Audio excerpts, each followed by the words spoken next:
투자만 했다면 돈을 잃어. 수익률이 조금이라도 나왔으면 좋겠어. 이렇게 생각하시는 분들은 이러한 어떤 원칙을 따라서 투자를 하시면은 잃지 않는 안전한 투자를 하실 수 있다. 경제적 자유를 찾을 수 있을 정도의 상황을 만들어낸 거는 이 원칙을 지켰기 때문이에요. 경제적 자유를 찾아서라는 필명으로 글도 쓰고 투자도 하고 있는 박성현이라고 합니다.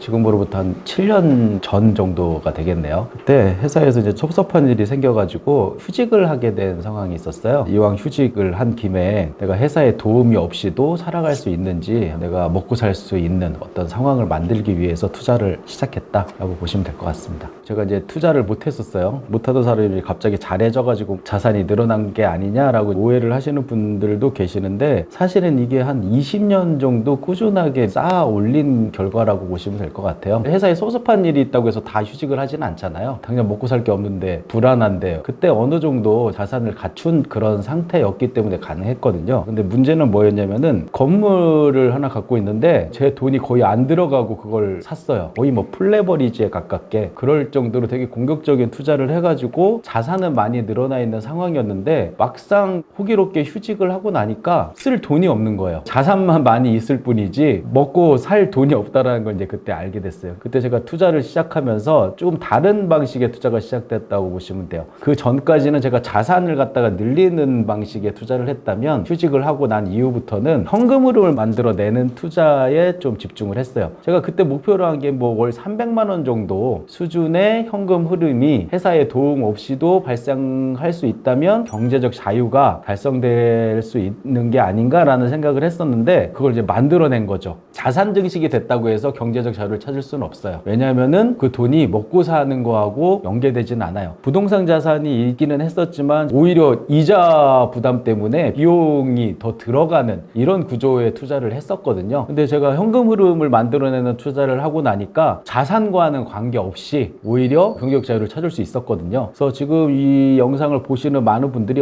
나는 자산이 없어서 경제적 자유를 찾는 게 힘들지 않을까라는 생각을 하시는 분들도 계실 텐데, 현금 흐름을 만드는 투자는 그 누구라도 할 수 있는, 저는 이제 투자를 잘하는 고수도 아니고 전문가도 아니에요. 유리 멘탈이기도 하고 95% 마이너스를 기록을 하는, 그렇게 투자를 못했던 사람이었거든요. 지금도 역시 투자를 잘하는 건 아니지만 깨닫고 열심히 실천해서 경제적 자유를 찾을 수 있을 정도의 상황을 만들어낸 거는 이 원칙을 지켰기 때문이에요. 제가 따고 배짱을 잘하게 됐어요. 여러분들 따고 배짱이 뭐지? 라고 생각하시는 분들도 있는데, 제가 요즘 이제 탁구를 조금 치거든요. 아들하고 탁구를 치는데 그냥 치면 재미없으니까 1,000원씩 내기를 해요. 근데 이 아들 녀석하고 실력이 제가 비슷하다 보니까 한 10번 정도 게임을 하면은 7번 정도는 제가 이기고 3번 정도는 아들이 이기고, 확률적으로 보면은 제가 돈을 따야지 맞잖아요. 근데 항상 나중에 보면은 제 아들 녀석이 돈을 따고 게임이 끝나는 거예요. 이게 이제 바로 따고 배짱의 비결이 있어요. 저 같은 경우에는 게임을 하면은 1,000원을 땄다가 잃었다가 게임을 계속해요. 재밌으니까요. 근데 우리 아들 녀석은 어떻게 하냐면은 계속 엎치락 뒤치락 하다가 한 3,000원 정도를 땄을 때 저기 공부하러 가야 된다고 하면서 도망을 가버려요. 따고 배짱을 하는 거죠. 확률은 낮은데도 불구하고 돈을 버는 구조가 만들어지는 거죠. 이제 이걸 이제 투자에도 많이 응용을 하는 게, 보통 주식 시장을 기울어진 운동장이라고도 얘기하잖아요. 주가가 이제 상승할 때도 있고 하락할 때도 있고 계속 반복한단 말이죠. 그런데 하락했을 때는 일명 존버라고 하죠. 잘 버티다가 수익이 났을 때만 빨리 수익 실현을 하고 빠져나가는 그런 투자를 했거든요. 여러분들도 좀 확률적으로 이기기 어려운 이런 투자의 세계에서 뭔가를 할 때 따고 배짱을 잘 하시면 승리를 할 가능성이 높아진다. 그래서 저 같은 경우에는 이 기술을 사용하면서부터 어떤 일이 벌어지냐면은, 하락장이라고 하죠. 그럴 때는 계속해서 매수를 해요. 매수를 하다가 상승장에 오면은 조금씩 팔아요. 분할 매도를 하는 거죠. 그런데 사람들이 성공했을 때 좀 더 욕심을 내는 게 일반적이거든요. 근데 여기서 더 욕심을 내면은 다시 하락장이 왔을 때 돈을 잃게 되거든요. 근데 저 같은 경우에는 이렇게 좋은 상황에서 수익이 발생했을 때는 인마이 포켓이라고 주머니에 넣어놓고 기다려요. 안 좋은 시장이 올 때까지. 그러다가 안 좋은 시장이 오면은 다시 돈을 꺼내가지고 투자를 하는 것을 계속 반복을 해요. 제가 이제 이걸 이제 분할 매수, 분할 매도라고도 이제 표현을 하거든요. 제가 뭐 이렇게 말하면은 뭔가 이제 대단한 수익을 얻고 듣고 있구나라고 오해를 하실 수도 있는데 제 목표 기대 수익률은 1년에 한 10% 정도 수준밖에 안 돼요. 만약에 나는 10%? 나는 뭐 1년에 30%, 40%도 할 수 있는 능력이 있는데 이런 분들은 제 말을 귀담아 들으실 필요 없어요. 그냥 그렇게 하시면 돼요. 그런데 난 투자만 했다 하면 돈을 잃어. 수익률이 조금이라도 나왔으면 좋겠어. 이렇게 생각하시는 분들은 이러한 어떤 원칙을 따라서 투자를 하시면은 잃지 않는 안전한 투자를 하실 수 있다.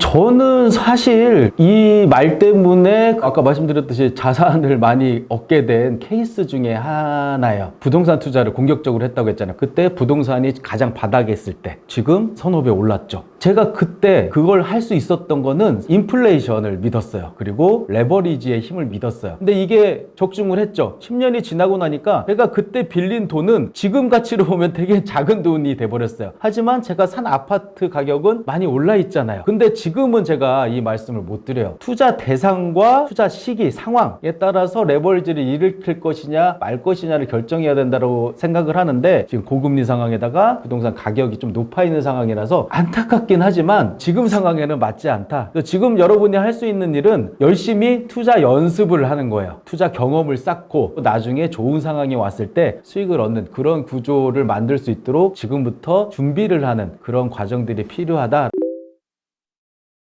달러 투자를 관심을 가지시면 좋을 것 같아요. 투자를 잘하는 방법이 두 가지가 있어요. 첫 번째, 종목을 잘 골라야 되죠. 어디에 투자하느냐가 중요해요. 두 번째, 어떻게 투자하느냐가 중요해요. 그런데 이 달러 투자는 하나를 건너뛰었죠. 어디에 투자하는지를 여러분들이 신경 쓰지 않으셔도 돼요. 제가 이미 종목을 짚어드렸잖아요. 그렇다고 해가지고 지금 달러에다가 모든 재산을 다 투자하라는 말씀이 아니에요. 제가 방금 말씀드렸듯이 나눠 사고 나눠 팔고 따고 배짱을 하면 이길 수밖에 없는 구조의 투자 자산이거든요. 달러를 안전 자산이라고도 하잖아요. 그런 안전한 자산을 어떻게 투자하는지만 집중할 수 있는 그런 걸로 투자를 시작하시면 매우 좋다라고 말씀을 드리거든요. 그러면은 여러분들이 이제 어느 정도 경험과 실력이 쌓일 거고요. 그게 어느 정도 완성이 됐다. 이제부터는 어디에 투자해야 되는지도 공부를 하시면 돼요. 제가 투자를 시작할 때 자금이 한 5천만 원 정도 수준이었어요. 그리고 은행에 레버리지라고 하죠. 마이너스 대출을 이용을 했는데 그게 한 5천만 원 정도. 총 시드를 1억 원 정도로 월 300만 원의 현금을 만들어냈어요. 근데 여러분들한테 제가 1억 원만 있으면요 월 300만 원 만들 수 있어요 라고 말씀 못 드려요. 운도 따라야 되고 힘든 일이라고 말씀을 드릴 수 있지만 한 1억 원 정도로 한 100만 원 정도 수준을 만들어내는 거는 충분히 가능성이 있다라는 말씀을 드려요. 이걸 이제 테스트하는 방법도 있어요. 내가 1억 원을 저 사람이 하는 말대로 했다가 잘못되면 어떻게 해요? 저도 책임질 수 없고 본인도 힘들잖아요. 그러면은 작은 돈으로 해보는 거예요. 100만 원을 1억이라고 생각을 하고 하면 되는 거잖아요. 100만 원으로 이렇게 투자를 했더니 만 원을 만들 수 있다. 그러면은 시드를 갖다가 늘리면은 똑같은 비율로 커지게 될 거라고 계산을 할 수가 있잖아요. 제가 아까 말씀드렸던 그런 방법으로 해가지고 매월 현금 흐름을 만드는 연습을 한번 해보시면 어떨까라는 말씀을 드려요.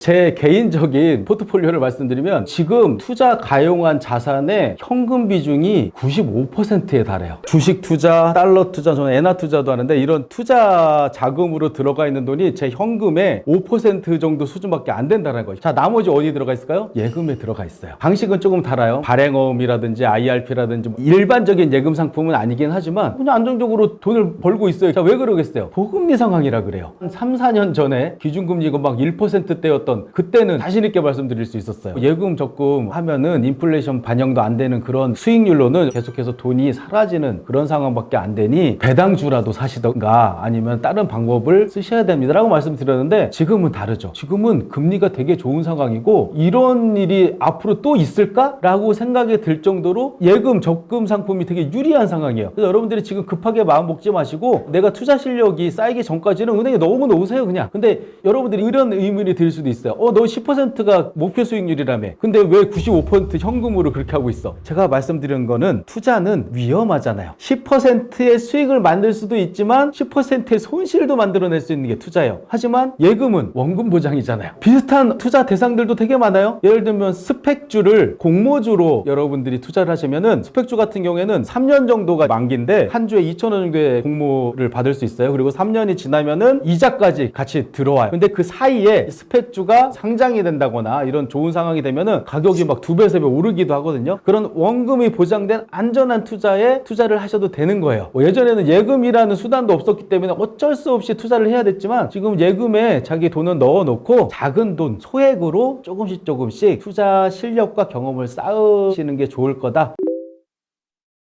달러라는 자산 자체가 되게 안전하고 전 세계에서 사용하는 가치 있는 돈을 매수하는 행위, 투자라고 할 수 있겠죠. 이 행위는 전혀 위험한 일이 아닐 거예요. 오히려 반대로 달러로 원화를 사는 거는 되게 위험한 짓이겠죠. 그래서 이제 제가 달러 투자만 계속 말씀드리고 있었던 건데 지금은 상황이 그렇게 좋지는 않아요. 역대 환율 차트를 보면 알 수 있는 게 가장 최저가와 최고가의 한 중간 정도가 1,200원 정도 수준의 형성이 돼 있어요. 1,200원 이하가 됐을 때만 사세요. 그리고 나서 1,200원 이상이 올랐을 때 파시면 잃지 않은 안전한 투자가 가능해요. 근데 저 같은 경우에는 이걸 반대로 하는 투자를 하고 있기는 해요. 조금 관심 있으신 분들은 알아보시면 되는데 지금 달러 가치가 높다라는 거는 원화 가치는 상대적으로 낮다라는 거거든요. 그럼 이럴 때는 뭐를 하면 좋겠어요? 싼 걸 사는 게 좋다라고 했잖아요. 저는 지금 달러로 원화 투자를 해요. 반대해서 조금 어려운 개념이긴 해요. 평범한 분들은 가지시는 게 별로 좋지는 않고 좀 위험해 보인다는 말씀드리고 대신 제가 이제 하나 추천도 아니고 제가 하고 있는 걸 말씀을 드릴게요. 저는 쌀 때 사는 걸 좋아한다고 했잖아요. 그런데 엔화가 30년, 40년 만에 최저 이런 뉴스가 막 나오고 있는 그런 상황이에요. 100엔당 880원 정도 수준이거든요. 전체 환율 차트를 보면은 100엔당 1,200원, 1,300원 정도가 중간가예요. 근데 지금은 엄청나게 많이 떨어져 있는 거죠. 역대 최저라고 하니까. 저 같은 사람들, 싸게 사서 적당할 때 파는 사람들은 되게 유리한 투자를 만들 수 있잖아요. 그리고 엔화 투자를 하다가 또 발견한 게 있어요. 달러 투자 같은 경우는 되게 쉬웠던 게 달러 투자를 하다가 물리잖아요. 저는 이제 손절매를 잘 못하고 하지 않다 보니까 수익이 났을 때만 따고 배짱을 하는데 안 올랐을 경우에는 얘를 가만히 두는 게 아니라 예금에 넣어놔요. 예금 이자가 거의 한 5% 정도 이상인 상황이거든요. 그렇게 해가지고 계속 수익을 만들어낼 수가 있어요. 근데 엔화는 지금 기준금리가 거의 뭐 제로에 준하다 보니까 그게 불가능해요. 그래서 제가 생각했던 게 그러면 엔화로 할 수 있는 게 뭘까라고 보다가 미국 채권이 보이더라고요. 종목명도 말씀을 드리면 여러분들이 추천하는 건 아니지만 제가 하고 있는 걸 말씀드리는 거예요. 2621이라는 일본에 상장된 미국 국채가 있어요. 제가 엔화로 그것도 지금 투자를 하고 있는데 이것도 되게 가격이 되게 낮은 상황이기 때문에 금리가 높다라는 거는 채권 가격은 낮다라는 걸 의미하거든요. 그래서 3, 40년 만에 가장 가치가 낮아진 가격이 싸진 엔화로 역대급으로 가격이 하락한 미국 채권을 사는 이런 투자를 하고 있다.